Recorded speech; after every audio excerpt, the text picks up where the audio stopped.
Hi, this is Gary Collins, the creator of the Primal Power Method, and I'm here with Dan O Beirne of I already screwed it up, metabolicmotivation.com. He's the creator, and also Heath Squier, CEO of Julian Bakery. And recently, Dan interviewed me for his podcast, and we had a great time. We ran A lot for of fun. hours, actually, so I know you have more material than you probably need.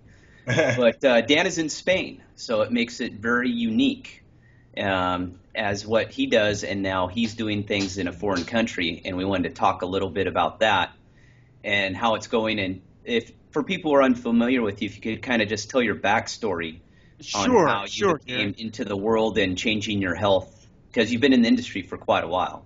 Yeah. Well, firstly, Gary, thanks to you and Heath for having me on your show, and excited to get to know you guys, a little more. And so my brief backstory, actually, I did a health science degree way back when, and actually was looking at going to med school, but I really wasn't that focused to sacrifice that much time, and really wasn't excited about medicating people as much as I was by helping people get more healthy, through lifestyle. And I kind of grew up with that. My mother was a swim team coach, and so I was kind of the wannabe sports star, but I was really better suited to books, which is still keeping me going today. And so I got through school and went to work for a hospital-based wellness and sports medicine center. Was in the Memphis, Tennessee area for a while, and one thing led to another. That led me to Miami. Also, always had studied some Spanish, and so that was another attraction. Spent some time there, and was working with one of the cruise lines. That was a lot of fun, because we had different athletes from the NFL, NBA, and Major League Baseball. One or two a week would come on the ships. It was kind of a promotional deal. And I realized these great athletes, you know what? They knew nothing about fitness almost, except for a few, maybe a few of the kick. The only one that knew anything was Gary Anderson, who was a 40-something-year-old field goal kicker. Do you remember him? Yeah. He was a great guy. This guy was really into his fitness, and that's why he lasted for 20 years in the NFL. But so anyway, that I was also doing private training and the whole 9 yards, and eventually just sort of got burned out because, frankly, a lot of what we were doing was not working, and because of the nutrition we were recommending. Of course, this was mid 90s now, and of course it was all high carb, low fat. And you get some results for a few months maybe, and then everything stops and people start having their food cravings, and only very few can keep going, and it's just a bad situation. And so got burned out, went to South America and to work on my Spanish, and that led me to Spain eventually. And at that point, got into luxury adventure travel, I should say, to keep it active. And but I always have kept up the coaching, wellness coaching, fitness coaching on the side, just because I love it. So a couple of years back, I just had some health issues of my own. I'll go into that later if you want. And that kind of brought me back into this in a much more focused way. Yeah. That's cool. So yeah, we've had quite a few guests from all around the world, in Dubai and UK and so forth, and it's interesting to kind of talk about what's the trend right now. How is paleo doing in Spain? Has it kind of caught on? I know it's getting pretty big in the UK, and I don't know much about what's in right now in Spain. It would be kind of interesting to hear what's happening. Yeah, it's still got a ways to go. I think the language barrier is it's certainly part of it. Trends from the U.S. tend to go into the U.K. It's just more of a natural connection. It's a closer cultural connection. Right. So it's coming in, but it's I would say easily this is like 3, 4, 5 years ago in the U.S. Maybe even a little more depending on where you are. Okay. Yeah, and now how about ketogenic and like low carb? Is that kind of hit Spain at all, or? It's also very new. I had Really? yeah, I mean, there are people, but it's still something that has a long way to go, as far as becoming even talked about. As this year, as you guys probably know, it's, low carb has, made it to Time Magazine. The cover of Time Magazine is it's a pretty big deal. Yeah. It's still got a ways to go here, though. What are people doing to lose weight? Is it more just counting calories, kind of? Yeah, it's still the same old, same old stuff that the old failed solutions that we've sort of created in the U.S. and exported, along with our processed food and fast food, empire. We've exported these failed weight loss solutions. Yeah, I think it's kind of neat. I mean, Gary and I have talked quite a bit about, the calories still apply, but not taking in more calories than your metabolism burns. And the calories you do take in, make sure that they're like, we follow a paleo diet. So all of a sudden, naturally you just shed weight very quickly, through consuming nuts and vegetables, limited amount of fruit. So just lowering your overall sugar. What's your kind of approach to, obviously you're a lean guy and, you're ripped. What's your approach and philosophy for your clients? Well, I try to get them firstly to, I'm very much with the low carb but I try to take it step by step, and I try to start generally with breakfast. Which is the hardest thing, but as you probably know, if you can get someone, the worst thing you could do is have a high carb, especially a high sugar breakfast, and that is so easy to find if you're out and about. Luckily here there is one thing that's the saving grace, and that is olive oil. This is the world's #1 producer of olive oil. In fact, Italy buys up to half their olive oil here in Spain. Oh, wow. That makes sense. Yeah, it's because the Italians are great salespeople and they have the commercial thing going, and so they sell way more than they produce. And the Spaniards are not as good at the sales and marketing. And but anyway, getting back to Spaniards eating here, there's a lot of olive oil. Even if you go out to a cafe for breakfast in the morning, you can. You would get olive oil on the table in many of these places. So you can, it helps, but it's still hard to find, hard to find eggs or protein things other than some ham or something like that, perhaps. Probably very grain saturated, I would assume. There's so much grain, although it's probably a little better quality than what we have here. Are there quite a bit of GMOs in Spain, or not so much? Well, people don't know that they're GMOs, but I have seen some reports that I think officially Spain's part of the European community, European Union, that whole thing. Officially, the GMOs aren't allowed. If you go, but that gets into the enforcement is more based on the country. There's not a European Union police or investigative wing to speak of. So that means each country sort of does their own thing. Yeah, and you can kind of yeah. You can okay, so is it almost like a don't ask, don't tell policy? I mean, you kind of don't know if you're getting them or not, and as long as you don't get caught. I think. Well, I've seen some reports that would indicate that they're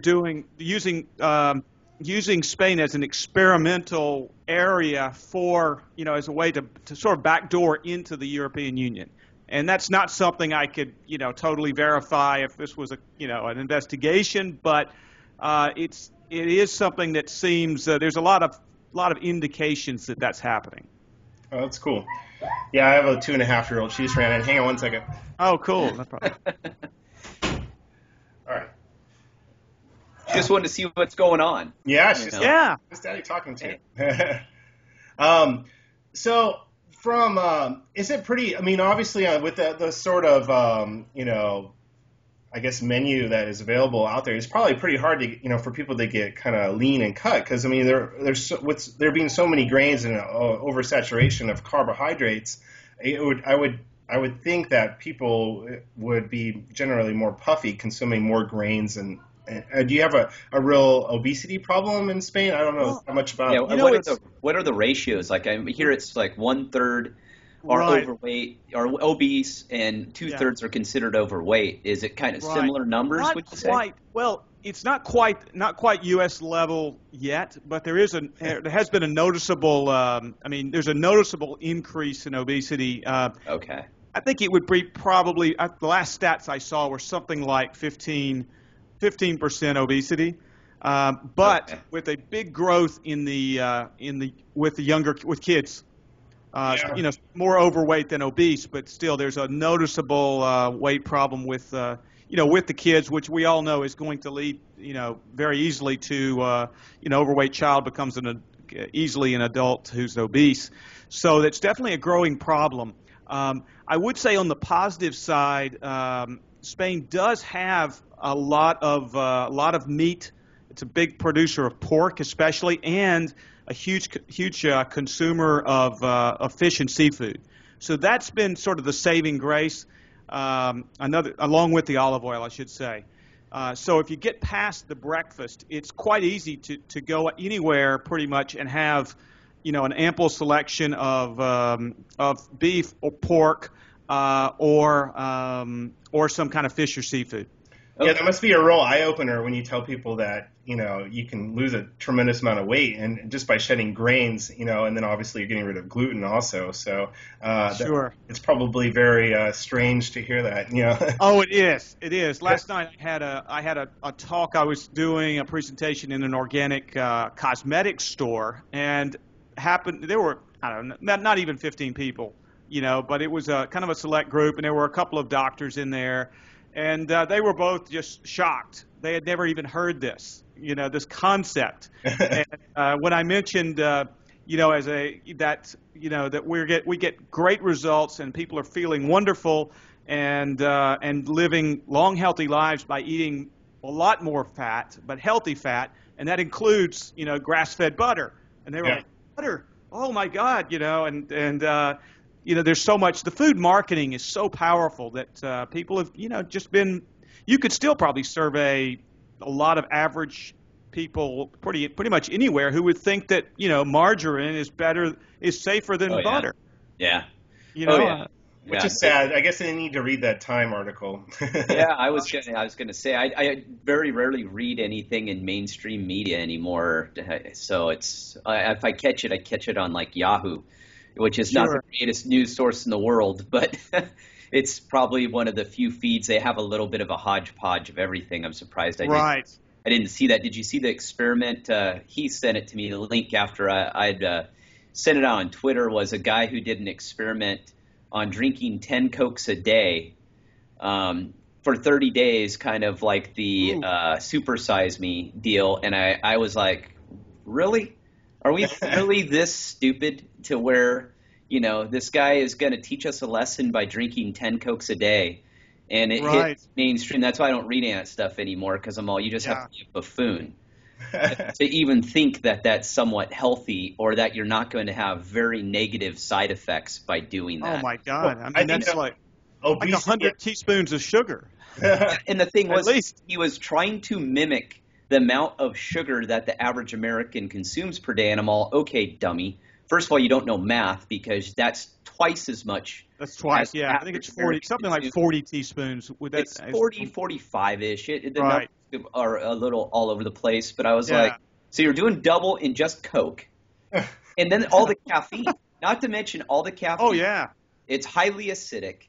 Oh, you must have felt great. It's eating on top of it, and I'm all, I get pissed off, because I'm like, this is helping absolutely no one. Right. If he was really into helping someone, he would have drank 4 Cokes a day. Yeah. Or 5, and done it per an average. Because I think on an average, people who drink cola, they drink 2 or 3 or 4. It's right around that range per day. And mimic that and not do 10. But that would have done enough damage right there. Exactly. He would have gotten some pretty interesting results off that. But it's all about, look at me, I've got this great idea, and they're like, oh God, here's another one to confuse people. And that's Andy Warhol's thing, right? Exactly. 15 seconds of glory, or was it 15 minutes of glory? Whatever. These days it's less, probably. Now, did he do blood work? I think he did everything. Yeah. He did. He did the whole bit. He did his blood work. He was actually in really good shape before he was 50. He was full on paleo. Yeah. And he was ripped. I mean, more or less. Yeah. So, he's in good shape. Yeah, it was crazy. I think within his just first few days, he showed a picture, and he was just so bloated and full from all the carbonation and sugar. And Ooh, I bet. and, his six-pack disappeared immediately. So it was pretty interesting. But, yeah. Well, that's the thing. Do they have a lot of things in Spain and would you say in Europe where it's got all these fad-based kind of programs and this kind of they kind of capitalize on the shock value of things like that instead of giving you real information? You mean as far as media goes and stuff like that? Yeah, that's certainly the model, because it's low cost and you've got the whole reality TV thing and just sensationalism. That's certainly the model. You can as a business, model, it works. If people realize media is really basically a platform to sell advertising. If I have a media platform and I only care about making money, then I want to just create a product that's going to get some ratings or get some viewers, and that's usually, unfortunately, that's what's easy to do for unscrupulous operators. Yeah. Can you tell us a little bit about your site, metabolicmotivation.com, and kind of what your whole goal and focus is? I'm sure I'd love to hear more. Sure. The focus is world domination. Of course. That's all of our focus. Yeah, right. Absolute world domination. Take no prisoners, and everyone will obey me. No, I'm kidding. It's actually the idea is to help people learn. Firstly, not trying to sell anyone on this type of on a healthy lifestyle. As I used to try to sell people on that. Now what I'm trying to do is just say, hey, here's what you can do. Here's how you can do it, and the general principles. And I'm going to give you a lot of information. There's a lot of science, behind a lot of the posts, and we've got a lot of videos coming out in the future, and so we're offering a premium service also, which is one-on-one. We call it VIP vitality coaching or VIP wellness coaching. We're still working on the marketing of that, that name, if you will. But that's kind of the focus at the moment. For the future, what I would like to do, and in fact, the way I met Gary is we've also, got a podcast we're starting now. We've done about 15 to 16 interviews, and we're going to launch that on iTunes later in January. Okay. And we put a few up on YouTube. But the idea there is just to make contacts and networking, meet people like you guys. And I'd like to do in fact, the plan is also to do a conference in the future. It might probably 2016 is the earliest we'd be able to do that at this point. But we want to do a sort of a paleo, low carb type of conference and try to bring in some of the authority figures who are, from the medical establishment, and try to bring them in and make this give them a place where they can feel, some love to go back and try to spread this message. That's cool. I mean, I think with the information that you're providing people, actually, how have people responded to? You said you gave some local classes and stuff like that. How did those doctors respond after they heard the information? Did it make sense to them? Because for me, it just seems to make sense after a while. Because I think so many people have tried this high carb and no fat kind of diet, and it just doesn't work. Are people pretty receptive to? Well, it's a tough sell to a very what I find it as the doctor or the health professional as they're older and they're oftentimes more entrenched. I think that's just human nature, maybe. Right. So I immediately knowing this, or at least that's my perception of it, I decided to talk. Once we finished the talk, I went and made a beeline to talk to the younger doctor, and kind of got him on my side, a little bit. And then I talked to the other doctor, and I could tell he was more skeptical. He was also fairly overweight, and Right. And so I also let him know that most of my clients in the U.S., when I was doing private training in the U.S., were all doctors or doctors' wives. That was 60% of my business. And I told him, hey, if you ever want to try this, don't do it. Don't believe me. Just try it yourself. It's quite easy to prove, especially for a man. As we all know, it's easier to take weight off of a male, than it is because their metabolism is usually better and all that. Yeah, well, that's interesting that a lot of your clientele were doctors. I think that's a part of our problem. Me and Heath talk about too is the fact that a lot of the so-called health professionals, I mean, they're obese themselves. Sure. And they're giving health advice to people who are just as overweight as them. And it's even hit the trainer world too, where there's now the trend is a lot of overweight trainers out there. Really? Which didn't used to exist. Yeah, especially here in Southern California, which you never saw 20 years ago. We were the mecca for personal trainers. We're always ripped and in great shape, former athletes. And now you see a ton of overweight trainers who have no clue what they're doing. Right. And I always call it, it's the chunky teaching the chunky. I mean, I don't understand that concept. Why would you go to someone for advice on how to lose weight when they're overweight?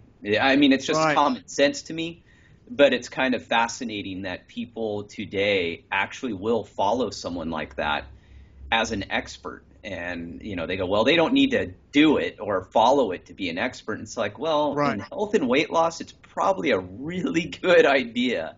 But yeah, the medical community is a hard one to fight because they've all been through, medical school where they're taught something completely different. Diagnose, give drug, eat the standard American diet, eat a bunch of carbohydrates, don't eat any fat, and exercise a lot. That's a tough one to battle, I mean, it's completely opposite of what we teach. Yeah, very much so. Well, your comment about the overweight trainers brings to mind there's an old saying in Spain that is basically it's in the land of the blind, the one-eyed man is king. Yeah. So that's a good point. So there's a lot of blind people out there, and it also speaks to the fact that I think there's still a huge amount of opportunity and for this whole, the message that fat is good, health, and that it's not about exercising more and eating less. It's about eating better and exercising smarter. That's sort of the message that I found that works, Well, there's two philosophies right now, and I think that's where me and Heath talk a lot about is the confusion. And you've got one side of the house kind of on the ancestral health side who's big into the diet side, and they've got some of their stuff messed up, but they don't believe in any exercise. I mean, you go look at them, and they have no clue about exercise. And I mean, to the point where they talk like they live on farms, and I'm all, well, you're not working on your farm or walking around from what I can see. And then you got the other group who is big into the diet or big into exercise, which is the more traditional kind of, personal trainer athlete, but they don't get the diet part. They've got just the basics. And that's why I think it's, trying to explain to people it's a melting of these two concepts of what prehistoric man, woman would live. There's a great show right now. I don't know if you've seen it in Spain, but it's called Live Free or Die. Sounds very extreme. And it sounds like Patrick, is it Patrick Henry or something, the Patriot? Exactly. Well, and everyone goes, oh, here goes Gary on his survivalist rant or whatever. I'm going to look for that. Live it's a free great or show. Die. Yeah, it's a great show. And what it is it's people, I think it's 5 individuals and groups of people. So one's a husband, wife, I think the other 4 are individual, if I remember right. I was just watching it last night. I can't remember. But they live off the land, and they're all over the U.S. So they're spread out in different places, all different demographics of ages. But what you get to see is how you would – I mean, it's reality TV, but it's reality TV. You can tell they're not faking it for the most part. Yeah. They're out in the middle of nowhere. They're living in huts. I mean, they're living off the land. One couple has a house, and they've got swells, and they're permaculturists, and watching them do it. it's amazing to watch how they're living is exactly what we teach. I mean, to a T. I mean, none of them are vegans. Awesome. You know, they grow their own crops, but they all have animals. They all hunt. You know, all of them are actually really big into hunting because it's funny to see them because they know they got to survive. But they're using handmade bows and arrows. And one guy. Oh, really? Oh, yeah. One guy shoots a wild turkey with his homemade bow and arrow. And one guy, he shot a squirrel last night with his. And it's interesting to watch them progress and watch them get more in tune. But it's basically paleo. I mean, literally, it's Paleo Primal 101. And I find it refreshing to see something like that on TV. And I think it's on History, if I remember right. Okay, I was going to ask you that. Yeah, I believe it's on History or Discovery. I mean, that's pretty much all I watch. Yeah, well, I'm going to Google that. Hopefully I can. Yeah, I'm sure it's probably online. Yeah, the name sounds extreme, but because it kind of threw me too, I went, oh, man, what am I going to get into here? But, you know, it's very well done. And I think those shows are becoming more and more popular, I'm noticing. And people are starting to get it that, okay, this paleo thing, low carb, primal, whatever you want to put on it, people are going back to their ancestral ways, and it is exactly what we're teaching. It's exactly what we're saying. Whether it's in Alaska, South Carolina, wherever, they're all using pretty much the same concepts, different animals, different seasons, but that's what it is. I mean, we know that it works. I think the problem with most people, I don't know if you find this true also, is that there's nobody to hold you accountable. And if you analyze why somebody is going to use a trainer that may be overweight, it's really from an accountability point of view. Right. So, and because they need it, they just have nobody else to look to. So, have you found? I mean, is this part of were you planning on kind of selling like one-on-one kind of coaching or so forth to help people lose weight? Because I think there's a big need for that. I mean, the online kind of counseling or nutrition, just somebody to hold you accountable. Oh yeah.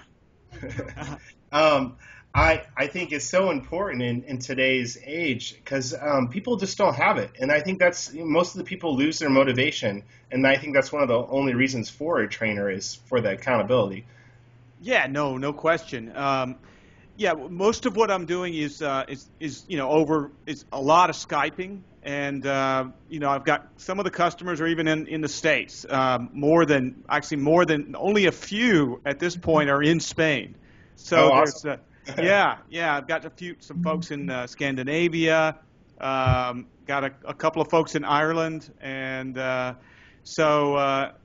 it's very much with an internet is the way. So it makes it a lot easier, and that's a good point. Is the accountability side, and I think that's a bigger question in general. Is that we talked about this when we had our discussion is.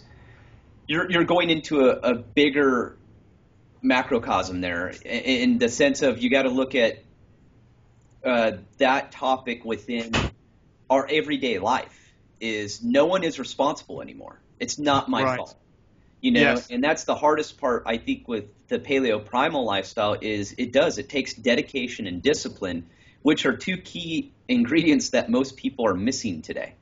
Yes, so you have to, we have this great system, but I think the system doesn't work as well for a lot of people who are teaching it today because they don't get the human aspect of it.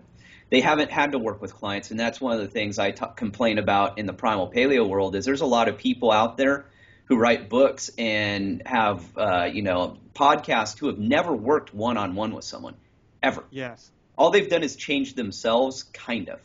A lot of them haven't even been very successful themselves. Right. And that's the point they're missing is that in order to work with someone, the first battle you're going to fight is their mind. That's the first thing you're going to have to approach is their mindset and getting them past that hump of, well, I don't need to do this. I've got free health care now. I've got this. They always have these built-in excuses. Sure. And that's the hardest part. And I think most people, is that something in your practice that you approach? Oh, yes. Yeah. Oh, yeah. in fact, if you look at some of the posts, I've probably got maybe at least a third of the posts are sort of mindset or behavioral based, and I'm totally with that. It's I try to work on a simple. My mother's a psychologist and was always telling us all this stuff that as children we never listened. People who listens to their parents, right? Yeah. And later on I realized a lot of it. Wow, my mom was right about a lot of this stuff. Like happiness is an inside job. And if you want all this stuff, all these things. But one of the things she used to always tell us is when you rationalize out of how to not do what you need to do, it's actually a rational lie. That's the mnemonic, rationalize it. And that's very easy to do, and we all can fall into that. So I try to just explain these, without making people feel defensive. I try to explain to them these are things that everyone can fall into, a lot of cognitive biases, and go into. I work on one basic tool I have a lot is I use try to figure out if someone is based or moved more by fear or more by pleasure. Because most of us are moved by one or the other, sometimes both, and then get them to be really honest with what it is. What do you really fear if you keep doing what you've always been doing, because you're going to keep getting the same results. And then what do you really want? And that sometimes is harder. I find is getting people to explain what they really want, because people are embarrassed to stand up and say, hey, I really want, like I told my wife when I met her, I said, you know what, I'm about 10 years older than you, but you're gonna thank me later. And she was like, what do you mean? And I said, no, never mind, But just saying, hey, make it. Hey, she listens to you. Yeah. He's done something right. No, usually our significant others always like advice from other people, but they kind of, my wife's been very slow adopting. The first change for her was gluten free, and then adjusting the carbs, adding in some healthier fats and stuff like that. It's been a slow progression, and because she's seen how much it's changed my body and my health and vitality. So I wanted to ask you something that I think people always like to talk about is maybe if you have any tips for those last 15 pounds, because so many people don't talk about what it really takes in order to lose the last 15 pounds in terms of reaching your ideal weight. Usually it's the last 15, 20 pounds actually that are extremely hard to lose. Do you have any tips maybe you can give our audience for losing those last 15 or 20 pounds? Because we all know that those are really the hardest. And once they're gone, it's kind of like it's easier to maintain your ideal weight, but those last 15 or 20 are always so hard. Yeah, that's a great topic, actually. It's one that's sort of the basis of the reason actually we came up with the name of the business is because it's the talk. I used to do a lot of different health education talks, and the most popular one was metabolic motivation, how to reboot your metabolism. Basically, was a big part of that. So yeah, I like to explain it as if you look at your fat-burning metabolism as obviously there's a lot of factors, but let's focus on 4. Imagine a table with 4 legs, and one of those is going to be your nutrition, one of those is going to be your exercise, which everyone knows, right? But also then there's two that are less talked about, which are going to be managing stress and then sleep. Yeah, and sure. Those are so important. And so what I find with a lot of people is when they really get with, and I found this with my doctor clients. I remember one of my favorite clients. We're still friends from the early 90s. Dr. Alan Pritchard. He's in the Memphis area and plastic surgeon.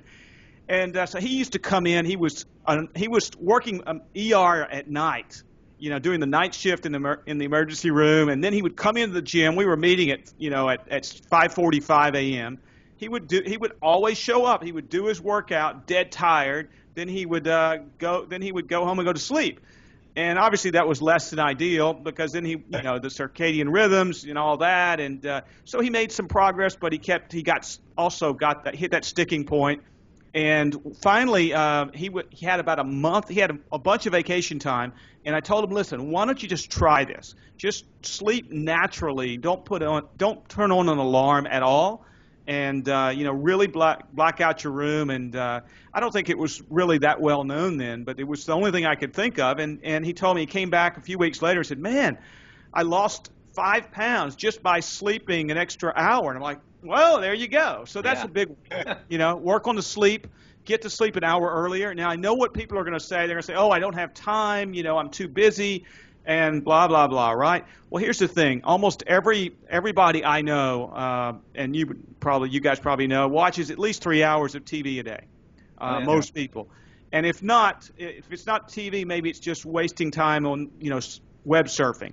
So I think it's quite easy for anybody to say, hey, let's just carve an hour out, and a way to do that is to set 2 alarms. And what that means is you set an alarm an hour before you're going to go to bed or even earlier, and turn off all your digital stuff. And that means your tablet, your phone, your computer, your TV, all that stuff. Turn it all off, and then go into a room somewhere, a dimly, lit room. Maybe you want to read a real book or a Kindle or something and relax. And that really helps a lot. So that also helps with the relaxation, with the stress as well. So I could go on, but that's a few tips. Yeah, no, that's great. I think people are always interested because, sometimes you have to do something almost drastic to jumpstart your body to shed those last 5 or 10 pounds, and there's all sorts of different things you can do. But I mean, to the point where usually the last 5, I think, or 15 pounds, at least myself personally, is I really restricted my caloric intake while still following a paleo diet, kind of throwing myself into more of a, definitely a ketogenic, fat burning mode. But do you follow that kind of ketogenic approach at all while trying to lose weight, and then maybe add some more carbs in after you've reached your ideal weight, or do you have any sort of? Well, with myself, I do. With the customers, I find it's harder to get a lot of them to go that far. I've got a lot of, with some exceptions, and so I've got some that are really highly motivated, and that have maybe half of them probably at times are highly motivated. And, sure. And the other half are pretty much happy where they are. I mean, I've got some people that have lost 50, 60 pounds. They're not, they're not sporting a 6-pack, but they're not really, wanting to. They're just ecstatic with having lost the 50, 60 pounds and keeping it off. Which, as you guys know, that's really the bigger issue for a lot of the average people. They've all lost weight at one time or another, but they just couldn't keep it off, and obviously you know why, because they were eating, the wrong way, and so it was a short-term fix. But so it varies. Yeah. That makes sense. Yeah. Well, do you have any upcoming things you'd like to promote?